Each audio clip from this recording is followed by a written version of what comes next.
and welcome back to another episode of the 2020 podcast, bringing clarity to business, entrepreneurship, and life. I am your host, Dr. Harbir Sayan.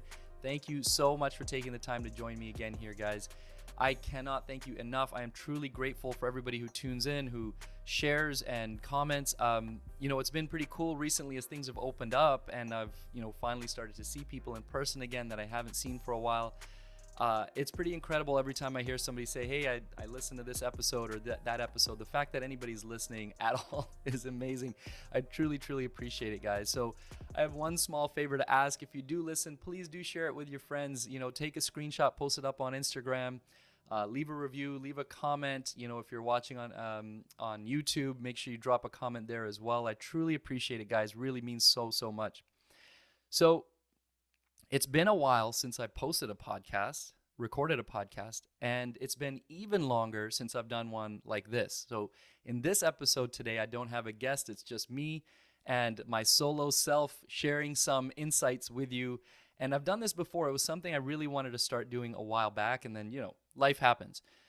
But I've been putting a little more thought into it. And I like putting a title on things because it helps me really visualize and kind of see where I want to take it. So we're going to do these small solo segments here from time to time, and I'm going to call them Eye2Eye because the types of topics I'm going to cover are really the types of topics I find myself having when I'm sitting down with a friend or a colleague, eye to eye, and we're really kind of talking a little more in depth, not just the surface level, not just the business type conversations, but the more insightful things, the lessons we've learned, the experiences we've had, the tough things that we have to go through, and they end up being more vulnerable conversations, right? Because none of us are the kind of that polished, finished product that we want to be eventually. We're all a work in progress. And so that's what I think you're going to find in these short segments here where it's just me sharing these eye-to-eye conversations is a little bit of vulnerability, trying to be open with you guys, share where I'm at and the lessons that I've learned, plus the lessons that my amazing guests have taught me along the way.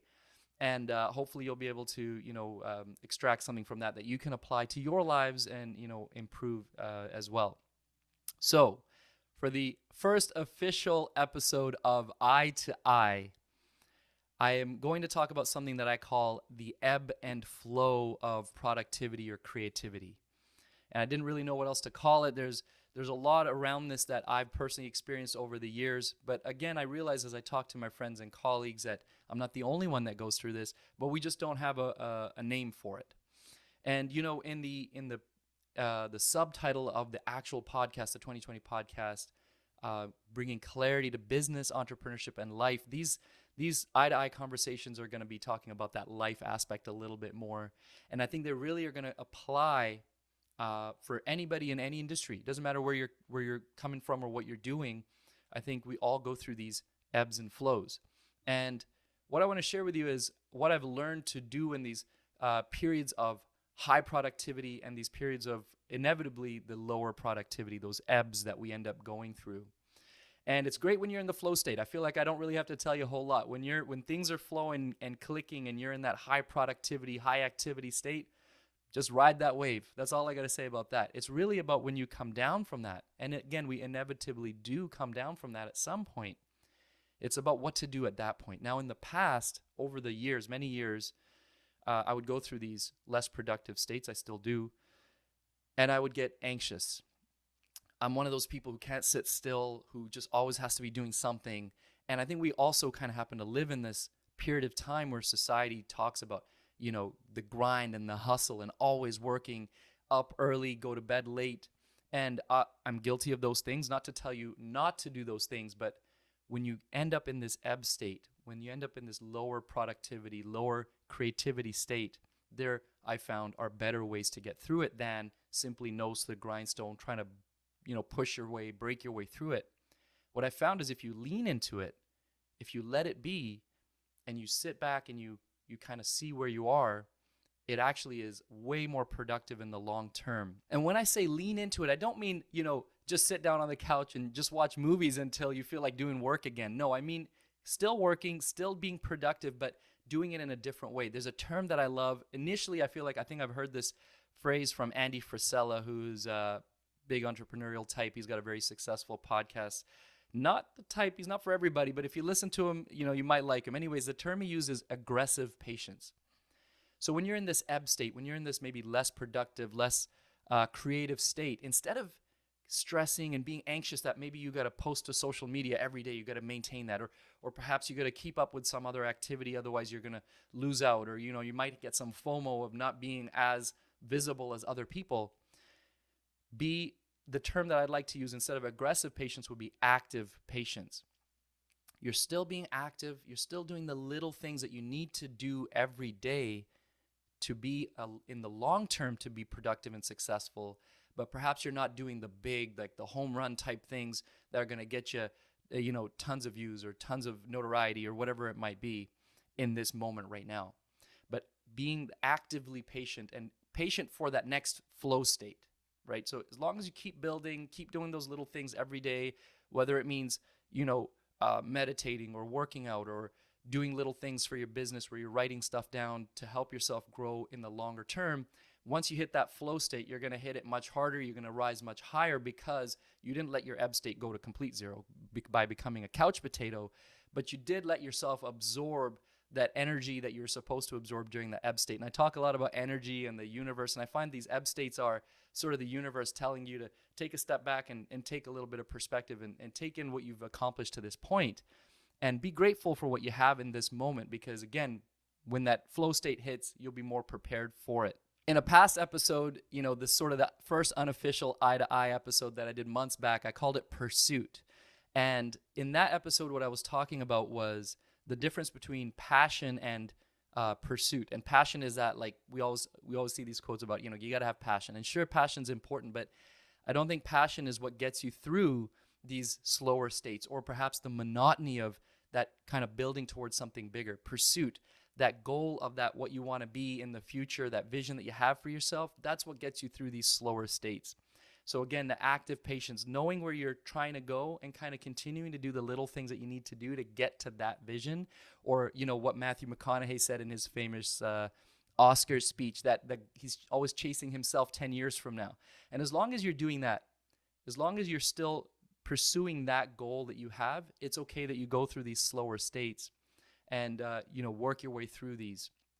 The other thing that I found is during these ebb states, these slower states, often is when a lot of opportunities will present themselves if you're willing to slow down to see them. And if you've just come out of all the seeds that you've planted during that high activity, high productivity state, a lot of times those seeds will start to show their fruits and their opportunities during the slower states if you are willing to sit back and actually observe them.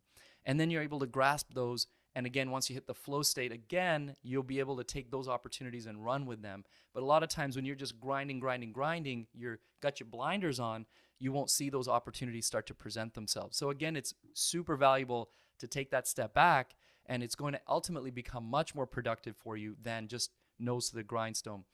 I love my quotes. I love my philosophy. Again, these Eye2Eye episodes definitely going to be fairly philosophical, but Robin Sharma. So one of the books, if you follow me on Instagram, you see pretty much every day I post a photo from 2 books. I'm going to talk about both of them here. One of them is called The Daily Inspiration from the Monk Who Sold His Ferrari. That's by Robin Sharma. And it's little chunks, little quotes out of the book called The Monk Who Sold His Ferrari. And there's one quote where he says often, which is, there's no use climbing a mountain only to realize you've climbed the wrong one. And I feel like I've done this before where I'm just grinding, and I know the universe is telling me slow down and maybe take a look, make sure you're climbing the right mountain. But I keep grinding and I do all this work and I realize that was worthless. Like I just spent days or weeks doing this just because I was trying to get out of a funk, but it really wasn't even a funk. It was this new energy state that I just had to be in, to absorb and to understand better. So don't climb the wrong mountain is one thing. The other book that I post often is called The Daily Stoic, and that's by Ryan Holiday. And I love that. I'm big into Stoic philosophy. And Ryan, what he does in that book is he takes these ancient Stoic philosophical texts and he puts them into sort of more modern, digestible bites, for us to absorb. And one of the most famous Stoic philosophers is Marcus Aurelius, who was actually emperor of Rome. Like we're talking, of course, like 2,000 years ago. But the one of the quotes that I like is a longer quote, but it's, God, give me patience to reconcile with what I am not able to change. Give me strength to change what I can. And I think most importantly, give me wisdom to distinguish one from the other. And I think that's what we have to do in these slower periods, these less creative, less productive, these ebb states, is make sure that we can distinguish one from the other, realize where we are. We can't change the fact that we're going through this lower energy, but what we can do is continue to work and change the things that we can do. So when we hit that wave, when we hit that flow, we hit it hard and we ride it high, so we can be even more productive in the long term. The last thing I want to leave you with in this eye-to-eye conversation is one more quote from Benjamin Disraeli that says, patience is a necessary ingredient to genius.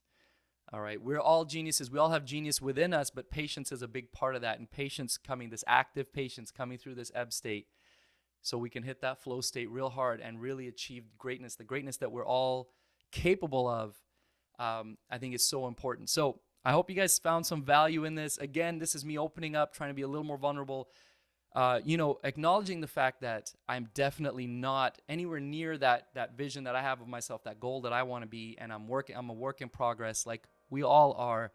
I hope you're able to take something from this and apply it to your life, and hopefully it makes you better somehow.